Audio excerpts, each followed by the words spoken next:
Okay, here we are, another interview with another great Carefor staff. I'm going to do this whole one with an Irish accent. No, so I will not introduce you. I will let you introduce yourself, name, position, and basically what do you do here at Carefor? So my name is Carolyn Puderer, and I'm a team leader with the adult day programs. And so primarily I'm working with the young onset group, but I also work with several of our other dementia groups as well. Okay, awesome. So we're going to start just talking about the adult day programs in general, and then we'll start moving over to like our young onset dementia program. Can you, I know it's weird times as far as COVID goes and what's happening and what's not happening, but in a pre-COVID world, moving to a COVID world, moving to a post-COVID world, can you just kind of give like a 1,000 feet up view of what the adult day programs in Ottawa look like and what they do? Right. So before COVID, we had several different programs running right across the city. So we have our kind of our East End programs would be over at the Pearly Day program. We also had the guest house out that way too, which was kind of a place for respite for people to leave their loved ones for a night or over, a weekend or that kind of thing, give themselves a break. We also had another little small program that was known as the RLC program, which I was running as well in the East End. And then we had our biggest program would probably be our Carolyn adult day programs. And so we've got two big groups there, as well as we have what we call Let's Get Together, and that's so that's seniors that are fighting mental illness, right? That kind of thing, and then we have our young onset as well. So pre-COVID, we had all these wonderful programs going. All of a sudden, pandemic hits. We get the notice on I think it was a Friday, right? That we're shutting down. So we all went home, and the programs all closed. And then it was like, okay, what's next? What are we doing? When we were kind of in a limbo. But actually, very, very quickly, we pivoted to online. Especially, I think the young onset, we were kind of the first group to kind of get something going. I think it was by the Tuesday. So we shut down Friday. By Tuesday, wow, we had something going. And this was kind of before Zoom, because Zoom wasn't really known as a big thing at that time. So I actually started with just like a chat group, like the old school chat, Yeah. And 2001. I wasn't sure how that was going to work with people with dementia, right? Because would they be able to, they can't see your face, would it work?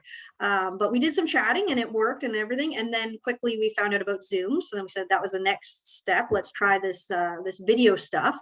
And then it grew and grew. And so for the last, year and a half, I guess, we've been doing these online programs.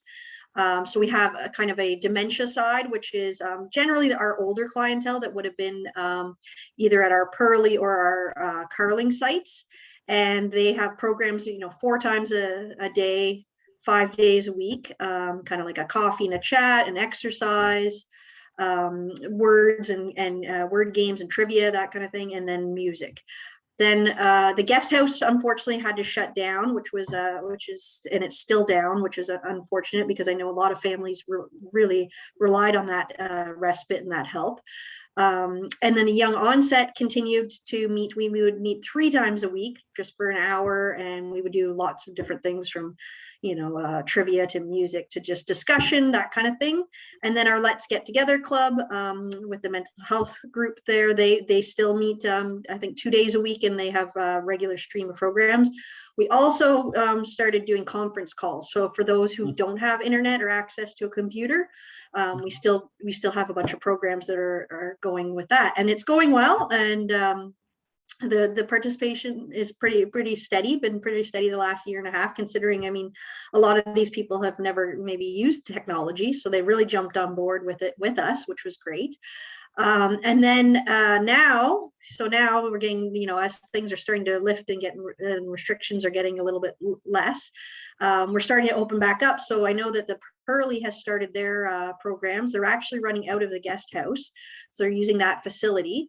And they are meeting, I believe, 2 days a week, and they're doing just like a kind of shorter day than what we would have normally done before pandemic, but apparently it's going great. The clients are so happy to be back and in person, which is wonderful. And the young onset group has been meeting kind of up. We've been up and down. So every time a lockdown was shut down, we were shut down. But then when the lockdown were lifted, we would go back and we would go and meet for walks. And so we would be meeting up at Britannia Park, Britannia Beach, and going for walks and outings and stuff. We actually were out there this morning, even in the pouring rain. We still met under the gazebo and chatted and did some stuff. So we've been doing some in-person stuff a little bit throughout with them. But we're gearing up to quickly get our programs going back like this fall. So we're hopeful that the trend is getting, more and more people are getting vaccinated and things are going to start to open up. Cool. Yeah. I mean, it was amazing. It was remarkable to see sort of when COVID hit, just the immediate reaction of the adult day program teams, and just, you talk to people, the amount of work that goes into taking this thing that was so in-person based and creating it online with people that are living with dementia.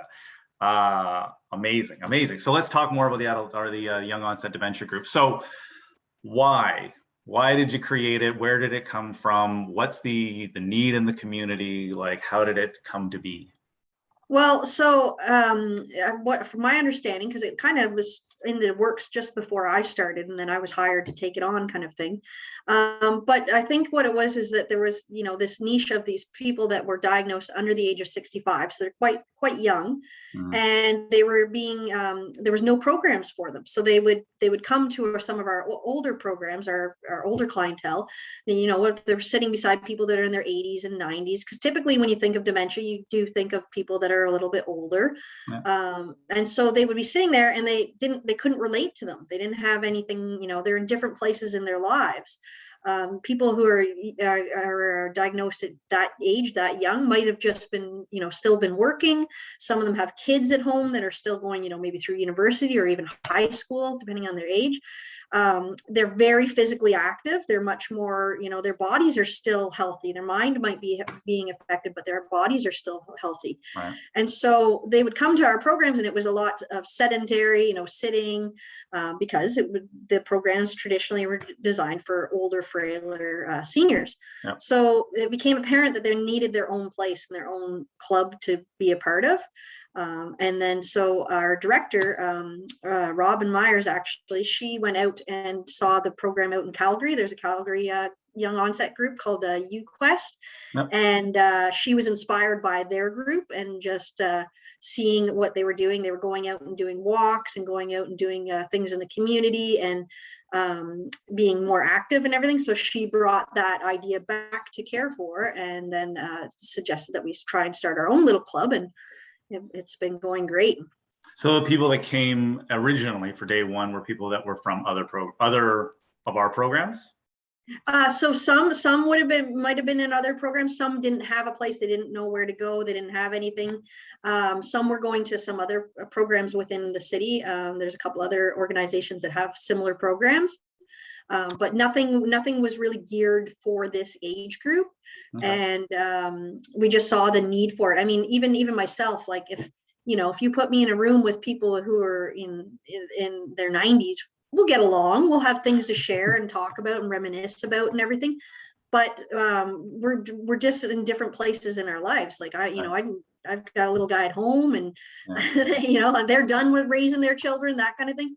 So I think with the young onset, they wanted to be a part of people who were their own age group, because you have similar music likes, so a lot of our young onset groups, they like the music from like the 70s to like the 90s, right? Whereas the older clientele would have been, we were still singing the old war songs. Well, right. Somebody in their 40s, 50s, 60s are like, that's way before my time. Yeah, I don't know the lyrics. So okay, so what goes on in a program? Where is it? How many people? What's a typical day in a normal pre-COVID? Yes. So yeah, so pre-pandemic, we were meeting once a week at Carleton University. We were really fortunate enough to have a partnership with Carleton, and that was a big challenge to take on in the beginning because it's a campus. It's a huge, Yeah, huge, busy campus, yeah, and there was a lot of worry and concern about how the people with dementia would be able to adapt to that, because there's a lot of knowledge that we're told is that too much noise and too much chaos is going to be hard on them and everything.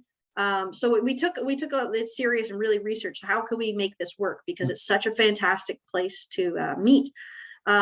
So we did. We tested it out, and we started with a small, very small group, and it's grown and it became really popular. And our day would typically be, so we would arrive at Carleton and we would sit and we would have some coffee and chat and that kind of thing. And then the club would help design what they wanted to do for the day. So right. unlike our traditional programs where it's quite structured for them, the club is one of our kind of our mandates is to include them in the planning, and we want it to be their club. We want to be doing things that they want to do. So it's kind of directed by them. So at our coffee and chat, we would talk about, okay, guys, what do you want to do today? And usually I would have access to the gym in the morning if we wanted to go to the gym. So we would do things like badminton, basketball. We tried pickleball. We got to try pickleball once, which was Nice. fun. Yeah. Those kinds of things. And then we also had access to a lot of their classes. So they run classes for their students. So we did Pilates, and we did yoga, and we found a fitness class that we did. And so one of the instructors, his name is Tom there, who is a senior himself. Yeah. He started to lead us pretty much every week because they really enjoyed that. And it was great. We were using weights and, doing physically fit stuff that you couldn't do in a normal day program. You'd be doing chair exercises, that kind of thing. Whereas this was like a real fitness kind of class. So that's usually what our mornings would be. And then we would take a little break. And then we would often break up into different groups. So we had access to the pool. So we always had an option of the pool because there was always a group that liked to go swimming. So half of the group would go swimming, and then the other half of the group would maybe go for a walk, or we'd go to their track and we'd run. Some of them actually still like to run. So I would jog with them and we'd go running and that kind of thing. And then we got to go to lunch at their campus on their cafeteria. And that was another challenge because it's a busy campus. So trying to find, 10 seats in a cafeteria full of students was a bit of a challenge. But you know what? The students were awesome. They embraced them so much. We would go up to some of the students and say, hey, would you mind if we took this row of seats or whatever? And they would move and go somewhere else. And then they would sit with us and everything. And the cafeteria is amazing. The clients loved the lunch part because they had pretty much every option they wanted you could have. And so we would just go and have lunch, and then after lunch we would walk back to where we met in the morning, and that was pretty much our day. And then their care partners would come and pick them up. So it was quite active, quite physical. There was a lot of walking because the campus is big. Right. But the clients, they loved being on campus. They loved being around the students. They said that they felt this energy and this vibe of which we were really surprised because we weren't sure if it would be overwhelming, but they loved it. They loved being around the younger people. Well, that was the one thing that I sort of noticed, because I've been able to sort of see it in action. And it's not just, you don't see the physical fitness, you see the mental, emotional fitness. Everybody's smiling the whole time. Like, it just seems like they're having such a great time. So, maybe talk a little bit about that, what it means to people that attend a program like this. Like, when you think of dementia, you think of older people, and everybody's journey with dementia is going to be different. And and it's an isolating experience, right? Sort of, the world shrinks.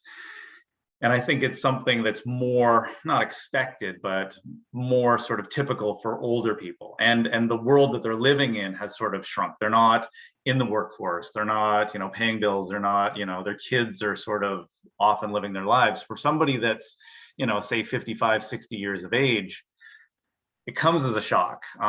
They're still sort of very much engaged in the life that they were leading. What does a program like this mean, not only for the people who come, but also for the families and the supports and the community and all that kind of stuff? Yeah, well, like you're definitely describing it for sure. Like we became a community, and we became a place of support for with other people that were going through the same things. Because, like you said, a lot of them just gave up work maybe recently, had to had to give up their driver's license. That was a big one, a big topic of discussion between the club members themselves.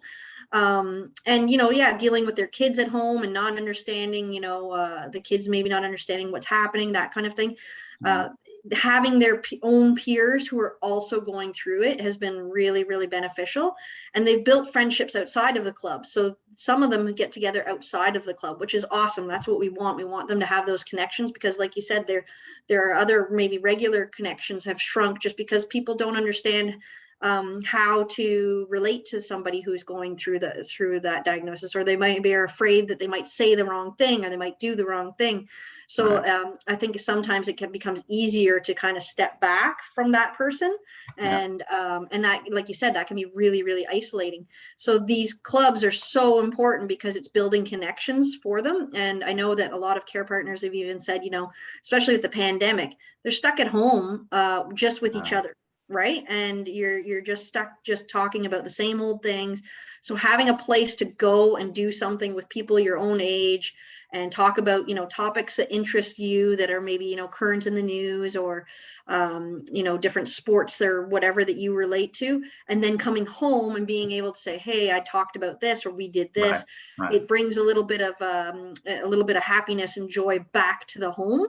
Yeah. And it's also giving the care partners a little break as well, right? Because they're stressed with all of this, of course, because they're trying to adapt. They're probably trying to, hold down jobs and take care of their kids, and they're busy. So knowing that they have somewhere where their loved one can go and they enjoy it and they are coming back smiling and happy, that's making it better for everybody.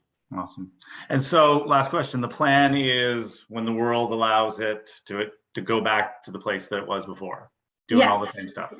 So it's just a matter of time. Yes. Well, so we're already gearing up to start getting back together in person.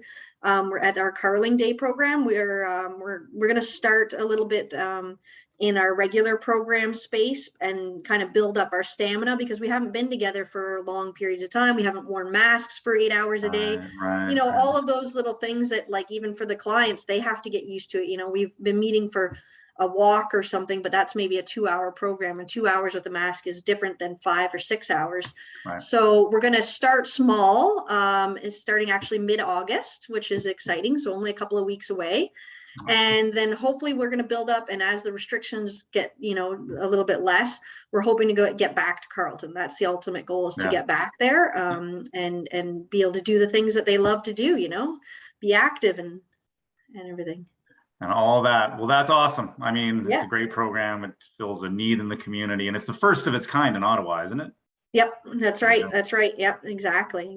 So it's very exciting, and we can't wait to be back and doing our regular programs and our regular stuff, because Zoom is good. Zoom is great. We've made the best of it, but in person is definitely better. Awesome. Well, thanks, Carolyn. Yeah, no problem. Thanks for having me. Hey, anytime. Bye.